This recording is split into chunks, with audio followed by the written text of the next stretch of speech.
அண்மை செய்தி. வங்கதேசத்தில் சுதந்திர போராட்ட வீரர் குடும்பத்தினருக்கு வேலைவாய்ப்பில் இடஒதுக்கீடு 30%இலிருந்து 5% குறைக்கப்பட்டிருக்கிறது. அண்மை செய்தியாக பார்த்து வருகிறோம். இந்த உத்தரவை உச்சநீதிமன்றம் அறிவித்திருக்கிறது. அண்மை செய்தியாக பார்த்து வருகிறோம்.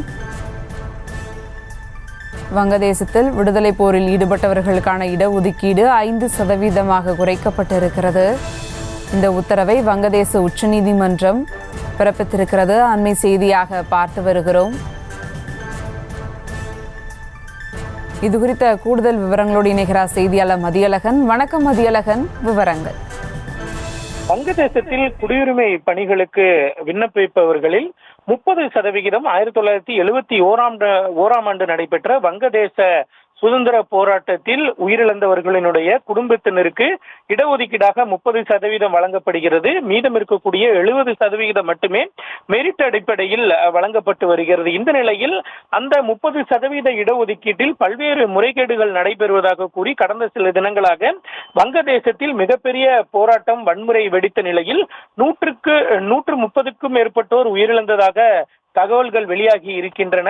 அது மட்டுமில்லாமல் அந்த நாட்டில் மிகப்பெரிய ஒரு வன்முறையும் இதுவரை இல்லாத அளவில் நிகழ்ந்திருக்கிறது. இந்த நிலையில் இந்த விவகாரம் தொடர்பாக டாக்கா உயர்நீதிமன்றத்தில் மனு தாக்கல் செய்யப்பட்டது.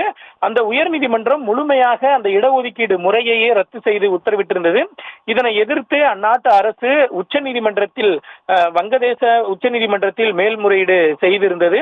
இந்த வழக்கை விசாரித்த வங்கதேச உச்சநீதிமன்றம் தற்பொழுது முக்கியமான தீர்ப்பு ஒன்றை அளித்திருக்கிறது. அதில் 30% இருந்த இடஒதுக்கீடு தற்பொழுது 5% குறைக்கப்பட்டிருப்பதாக தெரிவிக்கப்பட்டிருக்கிறது. அது மட்டுமில்லாமல் இந்த தீர்ப்பு வழங்கிய நீதிபதிகளை பொறுத்தவரை இந்த வன்முறையை கைவிட்டுவிட்டு போராடக்கூடிய மாணவர்கள் அனைவருமே தங்களது வகுப்புகளுக்கு திரும்ப வேண்டும் என்றும் மீண்டும் தங்களது படிப்பை தொடர வேண்டும் என்றும் நீதிமன்றமானது உத்தரவிட்டிருக்கிறது. இனிமேல் வங்கதேசத்தை பொறுத்தவரை மத்திய குடியுரிமை பணிகளுக்கு விண்ணப்பிப்பவர்களில் 5%-னருக்கு மட்டுமே இந்த இடஒதுக்கீடு வழங்கப்படும் என்றும் மீதம் இருக்கக்கூடிய 95% இடங்கள் என்பது மெரிட் அடிப்படையில் நிரப்பப்பட வேண்டும் என்றும் அந்நாட்டு உச்சநீதிமன்றம் உத்தரவிட்டிருக்கிறது.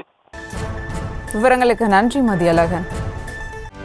செய்திகளை உடனுக்குடனும் துல்லியமாகவும் தெரிந்து கொள்ள சப்ஸ்கிரைப் பண்ணுங்க.